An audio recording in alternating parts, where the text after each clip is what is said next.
directed towards the relevant co-author.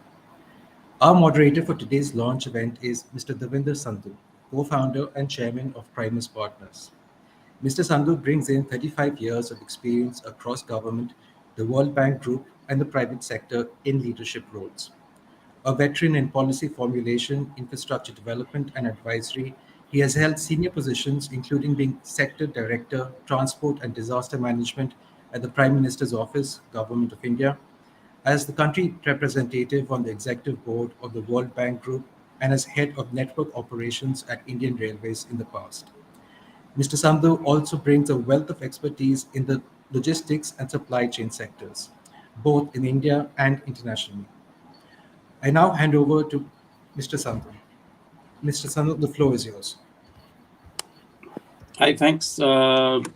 Thank you, and uh, great opportunity to network, interact, and share thoughts with this very august panel. And I hope that the audience today, I can see a number of people already joined in. Welcome, everybody. And I think this august panel's thoughts and how we look into their mind in this entire sector going forward is going to be a treat today afternoon. So welcome, gentlemen, to quickly introduce um, uh, Professor Desai, Associate Professor, Operations Research at the Indian Institute of Management in Bangalore. Dr. Gupta, CEO of the Supply Chain Management Center at IIM Bangalore. Both of you at one of the great institutes that's working on supply chain management. I've been here at the institute, invited by Professor Raghuram, former director, a number of times, and interacted with all of you. And maybe I must have with you also. So very happy to see you. And welcome, James, the TMX Asia lead, a professional from the field who's going to share all the good thoughts and all the challenges that lie ahead for all of us to work together. And my old friend Paul from Delhi, leading MEBTC as the managing director and being the connect between India and Europe at many forums. So welcome all of you, gentlemen. And I think this is, I mean, it's always appropriate in the sense to do supply chain management and logistics as one of the fundamental drivers of any economy, any process, small, big, global scale, local scale.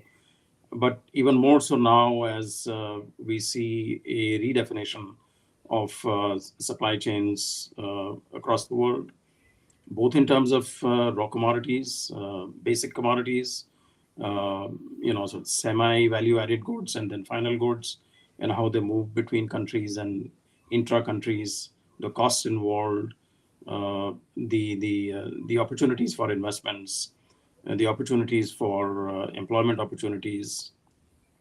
So I think this is again a time when we need to have a relook at the entire picture here. And clearly we see growth drivers. And I think thank you to all of you for working together and bringing out this excellent white paper. A lot of new thoughts, a lot of new ideas in the old mix, but even the new challenge of automation and how we can leverage that in both in the developing world across Southeast Asia and South Asia. As these economies now also start becoming more better networked, economically connected. I mean, most of the time, these countries have not been, especially in South Asia, the regional trade, the economic cooperation, that clearly needs a leg up. And I think the thoughts that you bring in that white paper is something that policymakers can clearly work on to make sure that there is much progress in that count. So from your white paper, I see, I mean, to add, some thoughts on this, look at the global trade. I mean, if you look at this year's India's financial year closing, record exports and record imports. I mean, that's the kind of trade opportunities that lie within India and South Asia at this point of time. So there is a great push in the domestic economy. If I see India's own endeavors, some of them are coming home in the sense that the government is focused. There is a Gati Shakti directorate within the Department of Investment Promotion and Trade, Internal Trade. and therefore the layering of the all the infrastructure assets that lie within the government. I believe at this point of time, I was in conversation with the joint secretary who's heading it, and I believe there are 267 layers that are already inside the Gati Shakti. I mean, that's a fabulous, geotagging of every asset that's around, and I think that's going to be a big leg up as we move forward. Also, I think agriculture. I mean, let's face it. There is 65% of the population that's dependent on agriculture, and if we don't have agricultural incomes moving up, then we have a developmental challenge in the long run. And therefore, what supply chain management, the whole cold chain, the logistics process, how it can make sure that the agriculture sector gets a value add and increases its share of pie in the overall GDP cake. That is really important for India as a development driver to move forward. Also, the the now reasonably stabilized experiment of the GST implementation and how that makes the possibility of diversified supply chain centers across the country linked together in a GST chain. Earlier, companies had a tendency to have their warehouses right next to their plants or the consumption centers or the production centers. But I think with the removal of that particular disabler, with the Sure. GST coming in, I think that's a major step that we can do. Uh, and finally, what's grappling with us today, I think, is the whole issue around energy prices. Both, I mean, if India has 72% of its energy pack out of coal, if you look at coal, I mean, that itself, one of the largest commodities in India to move, and what can be done in logistics in that, how that can be automated better, and the whole process. But even for fuel, I think the whole issue is that for the producers, the costs of production are rising because of the energy costs. And if this is the scenario that's going forward, then the kind of processes that all of you have thought about and documented in the white paper, both in terms of retrofitting existing warehouses and in terms of building new warehouses which have a greater degree of automation, and how that can help level out the sort of cost push pressure that's coming on manufacturers in their commodities. So in addition to the wonderful points that all of you have sort of put forward in that white paper, when I was reading across, and I thought, these are something thoughts that I could add to the mix as we go forward today. I think these, India's own ambitions and actual achievements last year in global trade, and its clear need for making sure that the cost push of energy prices is brought down, and what we can do in supply chain management through fresh automation and through retrofitting are sort of very, very important points to go ahead. So let's sort of jump into it. And uh, uh, Professor Desai, let me come to you first. And some of the questions that were there in my mind, and uh, you know how do you see this? I mean, the Indian government has been moving ahead, right from the budget papers to the economic survey to almost the daily statements by all the ministers who are involved in the logistics chain process, whether the fixed infrastructure or the policy drivers. All of them have documented several steps to bring down India's logistics costs. So, what do you think is important, and how do you see this going forward in terms of the policy push? Thank you, Mr. Sandhu, for the wonderful introduction. First and foremost, let me start off by thanking EBTC, TMX, and of course, IIM Bangalore itself for collaborating on this white paper. Uh, I want to sort of take a step back first and ask ourselves, why is this paper important now, right? Why are we writing a paper on warehousing? I think COVID has basically forced us to rethink a lot of strategies. I think it's important this is sort of a life-changing event, perhaps once in a generation, is the kind of a scenario that the pandemic has given us, and it's forcing supply chains globally, worldwide, to rethink some of the strategies that we are doing. If you haven't heard of the word supply chains before, you definitely have heard it over the last couple of years. And warehouses are an integral part of the supply chain. They are essentially the place where logistics connects with inventory, right? You can store either finished goods in a warehouse, you can store raw material in the warehouse, and so therefore it sort of becomes a linking point where traditional supply chain from production and manufacturing sort of gets linked with logistics, and that's really the linking part. Uh, in terms of, again, warehouses also occupy a significant cost in the supply chain segment. If you think of the entire supply chain as starting all the way from manufacturing till it reaches the consumer, warehouses occupy a fairly significant cost. There is capital costs of building a new warehouse. Along with that comes the insurance and all of that of the goods that are stored there.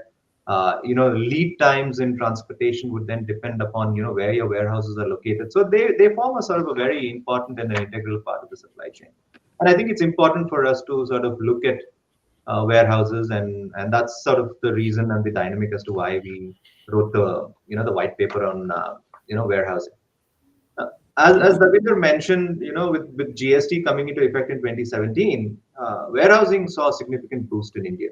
Right, we were at, I think, somewhere close to 35 million square feet of warehousing in 2017. By in the next couple of years, by 2019 or early 2020, we were already at about 80 million square feet, and that basically was because, exactly like what you said, the regional warehouses, the notion of having regional warehouse in a particular state because you didn't want to pay octroi tax when you crossed over state borders and so on. That notion went away. We went to a national framework for GST, and therefore it gave firms the ability to sort of spread their wings, and then they sort of started putting up warehouses all over the country, and that sort of led to a huge investment in warehousing. And I think this trend has pretty much been accelerated with COVID as well. I think the government has seen this. There are essentially three different policies that are in place, at least from a governmental level. I see the national logistics policy, the new national warehousing policy that's coming in, and the PM's Gati Shakti plan. I think all of these three are sort of interconnected, large drivers where they've given logistics and warehousing the same status as infrastructure. And I think that's an important step because we should be viewing supply chains as infrastructure. And therefore, when the government makes a move in that particular direction, it gives a new impetus to building new warehouses and to bring in new fresh thought into the warehousing industry. Um, there are questions though that have to be answered, right? I mean, for example, there are regulations in terms of, you know, what is the location for warehouses? Can we allow firms, private or public, to be able to operate a warehouse anywhere? Do we need to create, special economic zones where warehouses can be located? Uh, what safety measures are mandatory when people, products, and services operate within those warehouses? What are the timelines in which this needs to be done? There are several important questions that are still sort of missing in the logistics plan and the logistics policy that is being advocated by the government. But having said that, there are certain regulatory authorities in warehousing that already exist. For example, WDRA, which is the Warehousing Development and Regulatory Authority. That's part of the Department of Food and public distribution. That of course caters only to warehousing within the food administration. So there is regulatory frameworks that are in place in India. It's just that we need to be able to sort of take that, move them across to different industrial sectors as well. I mean, that I think really is going to be the push for the next 5 years, and I think that's really where policy making from the government is going to play a hand. And of course, the moment you start setting up multimodal parks and you say that, look, I'm different logistics providers, a train can carry 3,000 metric tons, whereas a truck carries only 30 metric tons as an approximation. So the moment you have a larger warehouse, you can dump a lot more material there, but then when it comes to, it has to be integrated with logistics, because for a firm that's using that, you have to be able to now receive, if a train comes in and drops off 3,000 metric tons of shipment, where am I going to store it unless I have a warehouse large enough to do it? So there is inventory, there's logistics, there is warehousing, all of that is interconnected, of course, within the supply chain. And I think that's really where the comprehensive policy making framework should head towards. Yeah, I'll stop here, Davinder, and I'll. Yeah, thank you, Professor Desai. I think that was very comprehensive. Uh, Paul, you will get reminded of this, and this is something that we've been advocating at a large number of forums, including within the government. I was part of the team that drafted the announcement for adding infrastructure status to logistics as part of the Ministry of Finance's harmonized list of infrastructure, because that has got consequences down the line, how it is taxed, how it is seen by lending industry, by banks, etc. But the question that I've always been asking, what does that word mean? What is logistics? Is a truck parking logistics asset?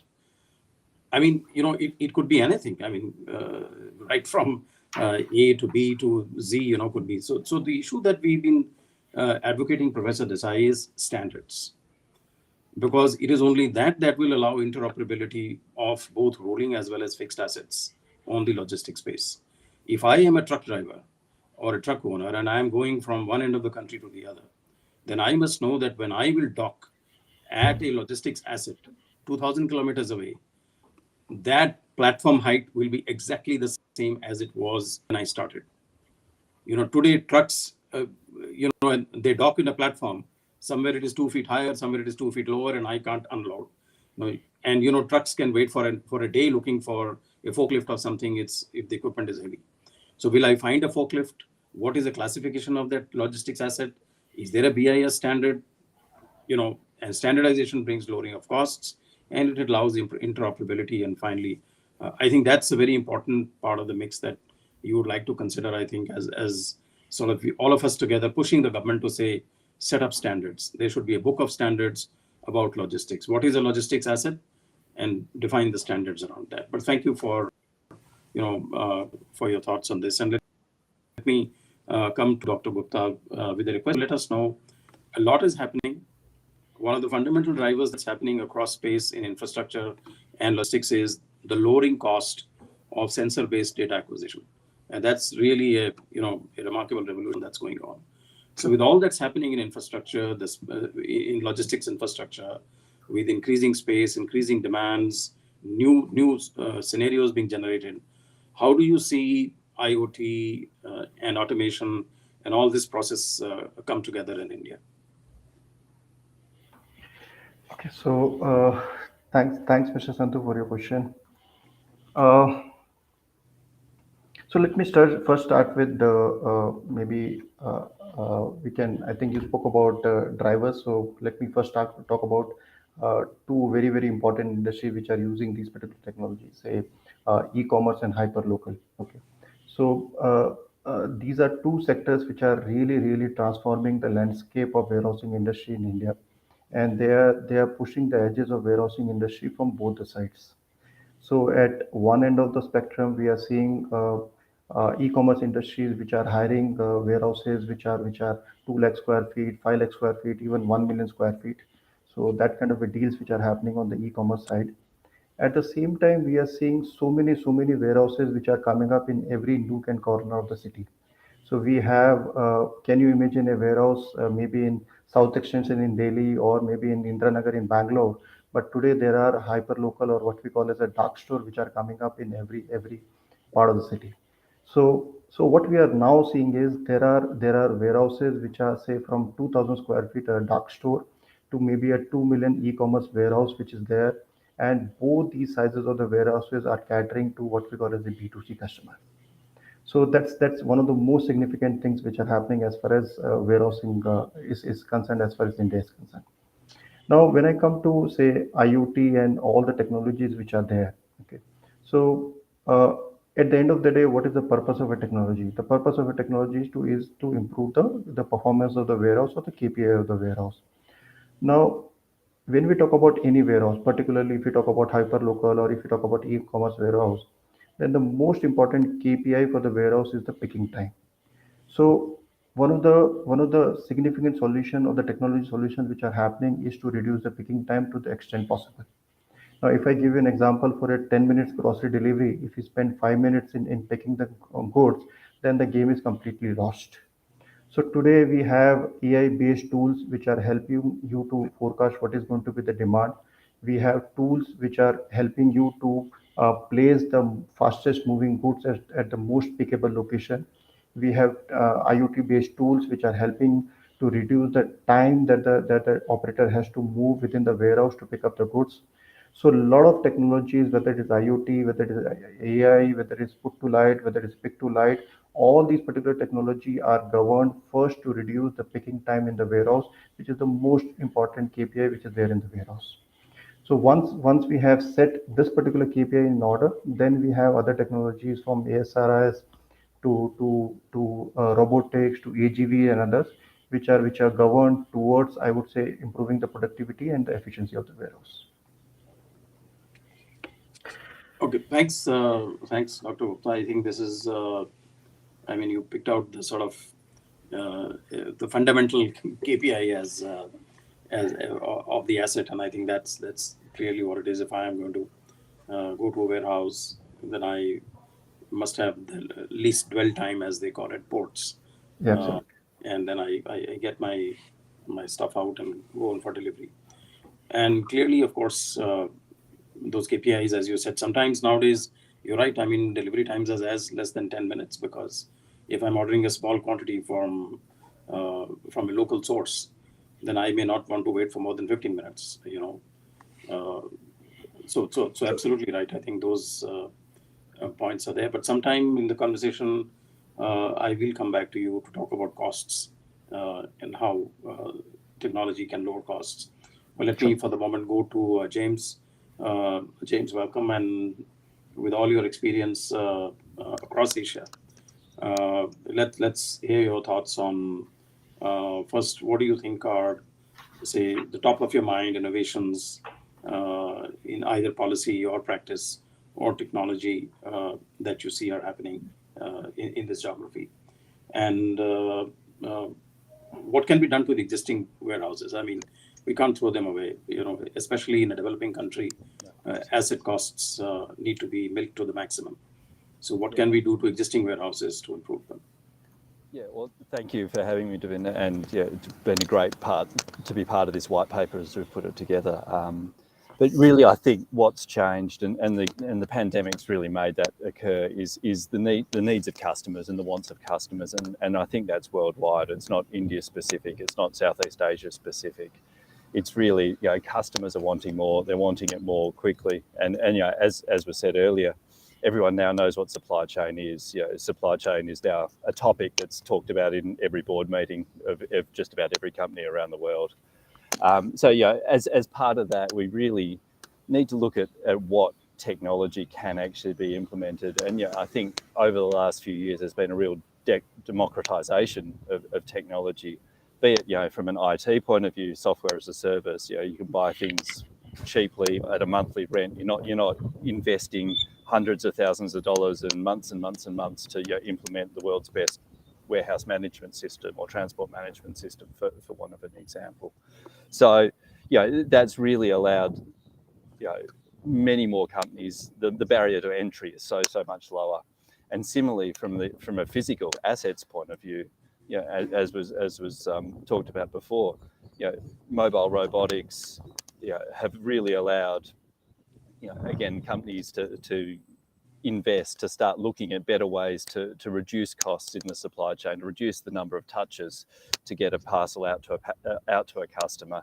And, you know, that reduction in cost, that shortening of the return on investment, is really changing, you know, the way that people look at automation, look at, you know, technology implementation.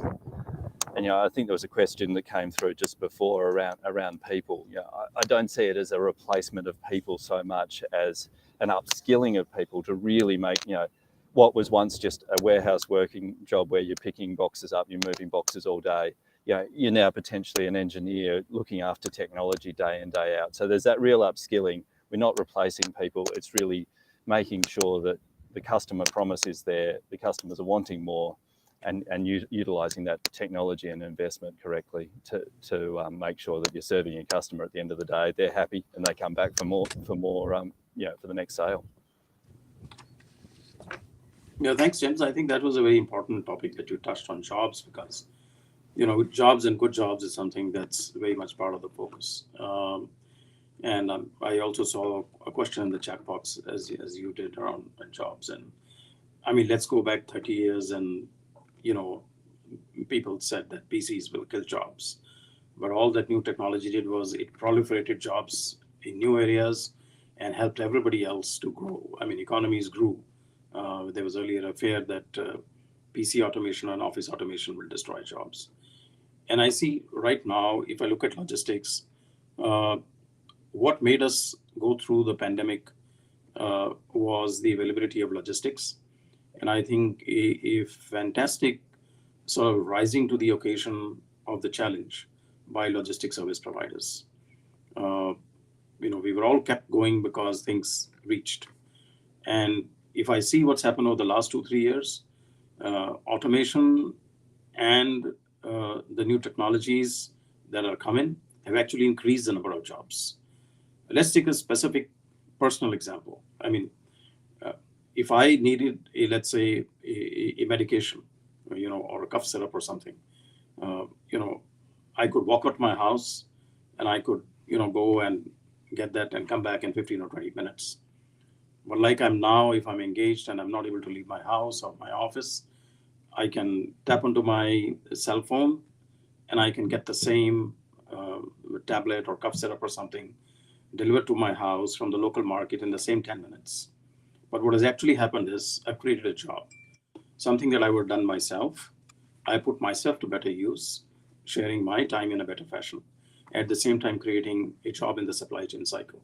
And the number of youngsters that I see engaged in the supply chain cycle is a fantastic, sort of example to go forward, to say that, these fears are not, I wouldn't say they're not well-founded.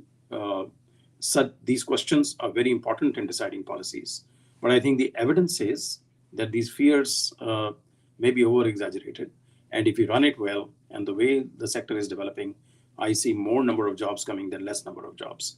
I see economic enablers that allow explosion of economic activities, and therefore that will cause more jobs.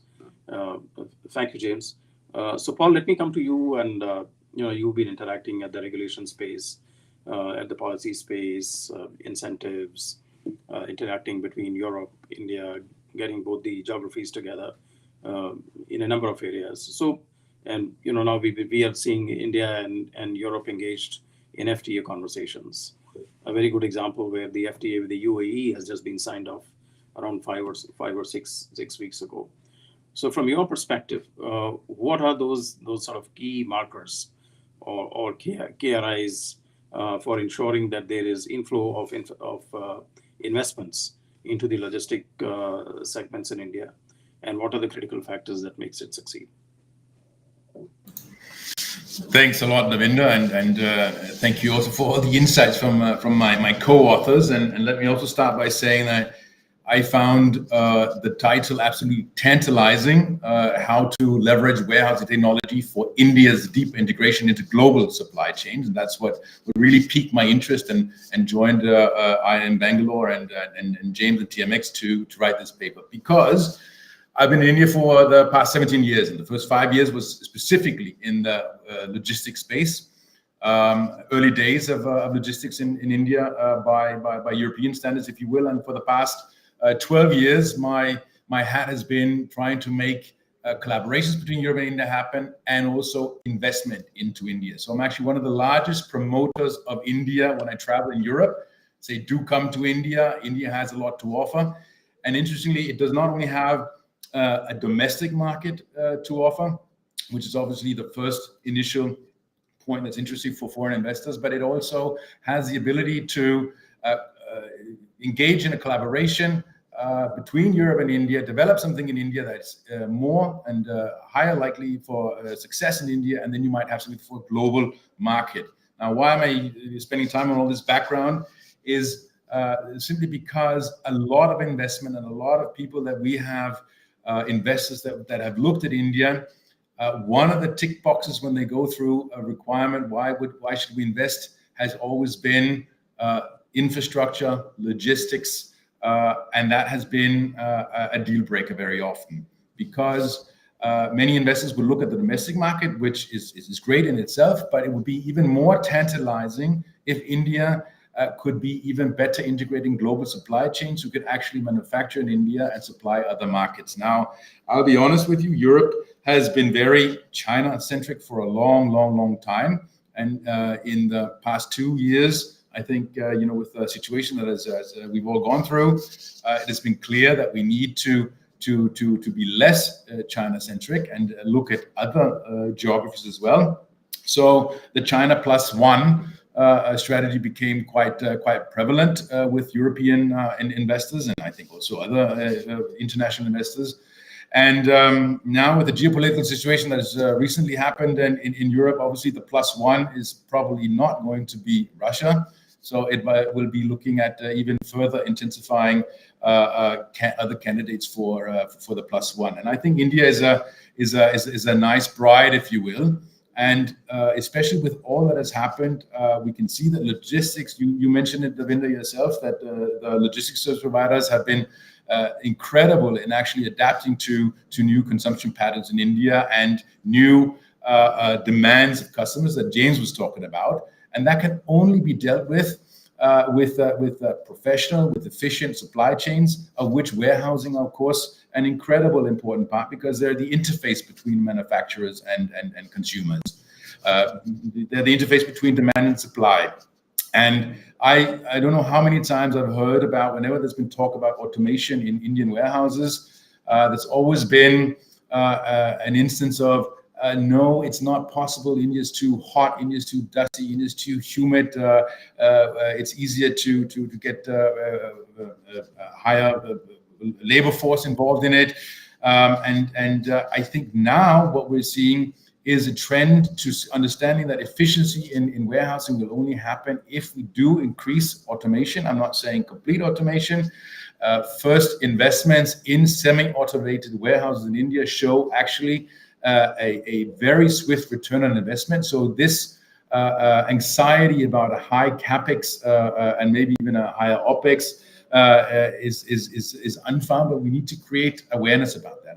I think that's also what the white paper is all about. And I'm happy to see, Professor Desai, you mentioned it in terms of the government policies, the national logistics policy, the national warehousing policy, the Gati Shakti program, quite a few other issues as well. And being the chairman of ASSOCHAM's National Logistics Council, I know to what extent we're actually trying to promote these issues as increasingly important if India, as an economy, as a country, wants to attract investment, increase economic growth.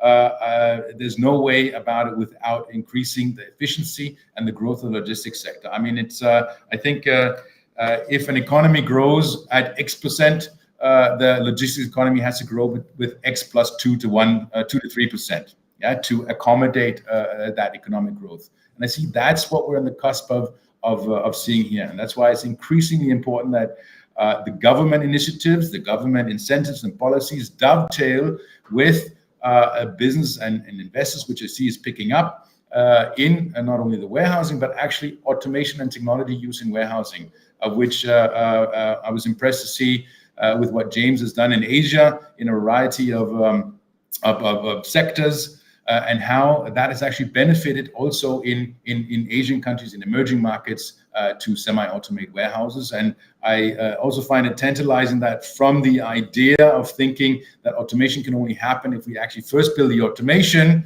and then build 4 walls around it, then we have a warehouse, to say, no, there's actually technologies now that James mentioned that can actually be retrofitted into existing warehouses to a certain extent. So yeah, that was it for now, Davinder. Back to you. Thanks, Paul. So in my interaction over the last 10 years with the various authorities of these in Delhi as well as in the state government capitals, and I've been involved with vibrant Gujarat and magnetic Maharashtra and happening Haryana and momentum Jharkhand and all these investment promotion events that take place. And I've always been saying, no investor will come because you'll give them some tax incentive. Any tax can be factored into a cash flow cycle. That's not permanent. What the investor is looking for is infrastructure. They're looking for smoother infrastructure that lowers their costs. And finally, they're looking for a market. So we need to help people finding a domestic market where the product can be sold, and a infrastructure environment where their costs can be low, and maybe that's global supply chain that supplies the Indian domestic market as well as find space abroad, because we help the investor lower their cost of production from some other country A, B, or C. So I think you're absolutely right. I think that's fundamental. And I think those learnings are now coming into the Indian policymakers and the government. Going forward, I think we will see evidence of that. So that's absolutely right. And when we look at the industry that we're all gathered here today, This is, sort of one of the providers of last resort. I mean, you could have a avant-garde product, but as long as you don't have the infrastructure to build it and move it to your customer, we'll never be able to live up to those expectations. So that's absolutely fundamental. So just to recap quickly, I think Professor Desai, you brought about the event, the pandemic event, and how that has changed life. Your conversation encouraged conversation around standards, the need for standards that helps location, where should it be set up, and those questions are better answered in today's policy regime. Dr. Gupta, you pointed us to the ultimate KPI, picking time, and how various technologies, both for retrofitting as well as new builds that allow us to address efficient logistics infrastructure. James, your field experience clearly spoke through when you focused on customers, and that customers want more and they want it in better time. And also the fact that it's not that jobs are going to go down. I think that's very important. That fear needs to be taken away. If efficient logistics will aid the growth of the economy, it will aid the growth of good jobs. It's not a threat to jobs to automate or semi-automate based on whatever is the industry requirement. And Paul, the ideas you flagged in terms of the necessities that investors look for remain very critical, and I think we will all document that as learnings as part of this white paper. So great thoughts. Can we open for questions? I think Gaurav is somewhere in the background. So if you can just let us have some questions. So one question that I can see is right away, and let me ask you, James, an industry expert. So the question says, what is better? Should there be multiple smaller warehouses, or maybe for one state build one mega warehouse, or so where are you placed around that thought? Yeah, it's a really good question. It really comes back to brands and manufacturers understanding what their network is, and coming back to the customer, how quickly you want to get to your customer. Yeah, a mega warehouse might work perfectly if you deliver to your customers once a week, and there's 3 days from your order to delivery to your customer. If you need to deliver in 15 minutes, like we were talking about before, for medicine or groceries or something, your solution is very different. It's far smaller. It's hyper local. It's a dark store out the back of maybe a supermarket if you were in Singapore or Australia, or a small mini mart or something in India. So it really is dependent on what your product is and how quickly you need to get there. So there's sort of not one size fits all, but it's really understanding your network, and that's sort of what we do a lot with our customers. Is what is their network, what is their growth? Because your growth will also change how you look at your mega warehouses. Are you better to do multiple smaller ones that you can grow into? And it really there's those dynamics that need to be considered before you commit to a large new warehouse that one warehouse that serves all of India, for example. Yeah, so suit the market, and possibilities lie across the spectrum, whether smaller ones or bigger ones. But finally, the whole idea is suit the market and the customer and find the fit. Dr. Gupta, I think there's a question that we have here, Sure. which says that is there some measure, or some standards, or if you want a better word, but of updation of warehouses? I mean, how does one know whether I need to update, and what would be that standard of updation? How do you calculate whether my technology is, too old, or how to find the relevant fit for that? I think that's what the question is. How to sort of update, and then how to sort of benchmark that updation that I want to do of any warehouse. So, first of all, at the end of the day, why does the warehouse exist? So a warehouse exists to service a customer. So the first parameter to gauge a performance of any warehouse is to where are we in terms of service level. So if our service levels are at par with other warehouses or other service providers, or with the best of the industry, then obviously our warehouse performance is fine. So that is the first thing that we need to look into. So if our service parameters are not up to the mark, then obviously we need to improve that. And once we have put our service in place, then perhaps we can look at other parameters, which is in terms of cost also. So can we deliver our services at the least possible cost? So that's a second parameter that comes in. So then you try to make it your warehouses and operation as efficient as possible, and maybe investment of technology, processes, or whatever you have to invest to make your cost as the least. So it is service followed by cost. I think that's a template one can follow. Yeah, thanks for that. I do think that maybe as a follow-on, I think I'm quickly thinking across the industry that clearly there is a great demand and people want to invest in updation. I think for these groups, some kind of a follow-up on that, I think would be rewarding for us. I think they would be willing ears out there to listen to more thoughts on this idea. But Professor Desai, somebody is requesting a very interesting question, and they're saying that the WDRA is way back in 2013, 2007, 13 years or 14 years ago. Yeah, so you think there is need to make any changes to reflect the realities of today's supply chain management industry and warehousing? Yeah, I think that's exactly what we were talking about before. The new warehousing policy, I think, is going to become important. I think there are many reasons why we should be looking at a new warehousing policy at the government level. The first, I think, again, I think globally supply chains had moved to this notion of just-in-time production. Right? When Toyota pioneered this long ago in the 70s and in the 80s, they were talking about lean inventory, very small, just-in-time production, and that sort of works when you have a demand that can be forecasted reasonably accurately. If you don't have that, then there's this move back. I think we're going back in circles, right? Where we're going back to now what we call just in case, where they're storing larger amounts of inventory. And in fact, I mean, it was extreme to the extent that when General Motors in the 70s had about 3,500 suppliers, Toyota was able to manufacture this with 250. Right? I mean, that was the difference in terms of just in time versus what existed traditionally. But now I think we're sort of going back because I mean, just to add to James's point earlier, apart from satisfying customer demand, I think there's a risk component that's involved in supply chain. I think supply chain risk has to be addressed, and that only happens when you have diversification of your warehouses.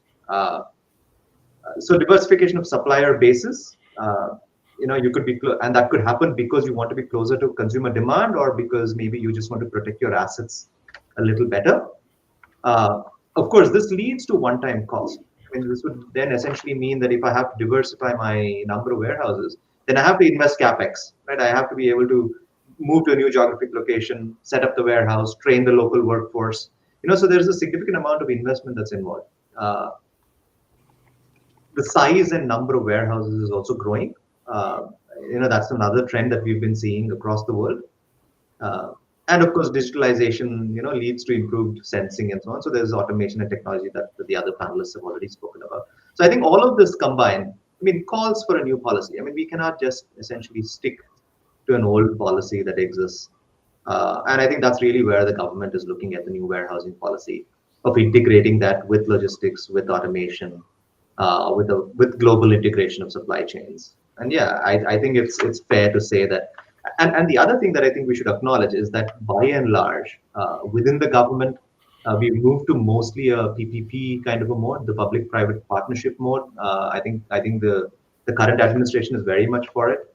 And I think people in general are now more used to automation. When automation was coming into place, 5-10 years ago, there was perhaps a sense that the workforce was not aligned with it. But I think we're sort of crossing that hump now. I think newer workers are better equipped to deal with automation. And just to tie the question before, I don't think it's leading to a loss in jobs. It just means that the jobs get transferred elsewhere. Autonomous vehicles is, by the way, another great example of logistics, right? If you have a driverless truck that's plying the roads, then all of these drivers are without a job. Along with those drivers not having a job, the dhabas where they eat food, all of that entire ecosystem that surrounds the highway also disappears. So what are we going to do with all of that social capital? But then what happens essentially is that they sort of move into, say, construction of electrical, charging stations. So that all of that infrastructure needs to be built, and therefore there's a new ecosystem and a new industry that gets created. And essentially, when the government formulates a policy, they would, of course, have to look at the cost of social capital, the cost of cultural capital, all of that loss that happens, and where do we accommodate, this. Yes, I think that was quite comprehensive. Absolutely, in terms of the additionalities and externalities that any policy throws up, both on the people side as well as on the asset side, is something that every policy has to factor in. And since this is a sector so fundamentally connected, right along the way with multiple connections to people and assets right along the chain of supply, those issues are critically important to address. So that's what gets in buy-in. And clearly, Paul, no investor will come in if there is, inadequate attention paid to the decrease in any social capital that may be happening or employment opportunities that may be happening. Fundamentally, we don't want a disturbed environment because investment thrives in stable social societies, and that's absolutely fundamental to going forward. So yeah, that's fantastic. So we come to the end of our time. Thank you so much, all of you. A truly august panel for your thoughts, and wonderful audience. Some very pointed questions made us think a little bit more, and perhaps some thoughts on our future knowledge products and intellectual thinking and points of view going forward. All in all, a fabulous time. Thank you so much. Let me hand back to Gaurav, how he wants to take it from here. Thank you. Thank you for that very insightful discussion. I think the white paper has been, talked about. The insights have really been sort of highlighted over here. So it only remains for me to thank our moderator, Mr. Sandhu, our four co-authors, Professor Desai, Dr. Gupta, Mr. Jensen, and Mr. James Christopher, for their support. I would also like to mention that the white paper is now available on the websites of both IIM Bangalore, of TMX, and of EBTC. Thank you very much for your time, and have a good rest of the day. Okay. Thank you, Thank you. everyone. Thank you very much. Bye. Thank you. Thank you, Ravinder. Bye. See you all. Thank you. Bye.